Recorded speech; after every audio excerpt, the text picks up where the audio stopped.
State fans, head over to Black Shoe Diaries. Check out Marty's work and the rest of the staff there at BSD, SB Nation, covering Penn State athletics, of course. Okay, Marty, we got Jerry Cross coming out of Milwaukee, Wisconsin, tight end number 8 in the nation. Yeah, Cross is not Pat Freiermuth. I think if you're thinking of Penn State tight ends, think more Mike Gesicki. Cross is a little bit bulkier than Gesicki was and probably going to be a little bit better of a blocker. But ultimately what Cross is going to be great at is being that vertical threat and that playmaker at tight end. And that's another position, we've really seen explode in college football in recent years with the spread offense and all of that. And that's one position Penn State has done excellent at. And I think that played a large role in landing Jerry Cross. He's never visited campus because of everything with COVID and not being able to visit campuses. I'm sure as soon as visits start up again, which hopefully will be here sooner rather than later, he will get to campus. But he's never visited campus. Penn State has had a coaching change at his position. And through all of that, he is stuck with Penn State. Now, James Franklin deserves a lot of credit for that. This is a recruitment Franklin's very heavily involved in.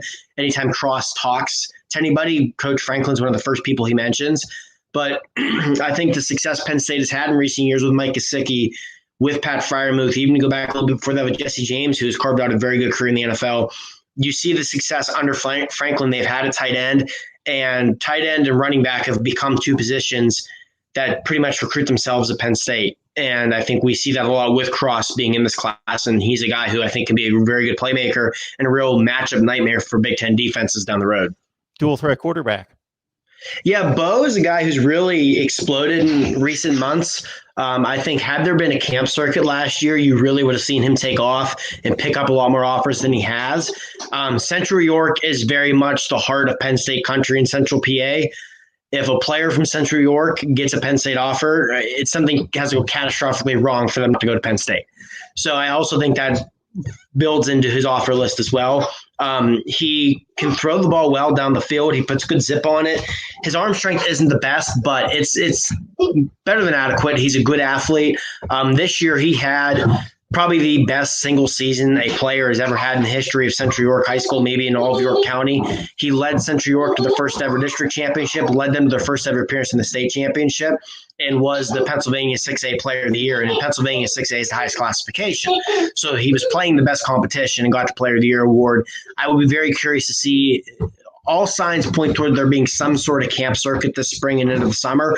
I expect Beau to get out and compete, and I'll be very curious to see how he does. Now, and this is something I'm sure we will get into, Penn State does, by all counts, plan on taking 2 quarterbacks in this class because of losing 2 guys in the transfer portal this offseason. But I think Pribula will stick even despite that. Again, like I said, if you're a Central York kid and you get offered by Penn State, you're probably going to go to Penn State.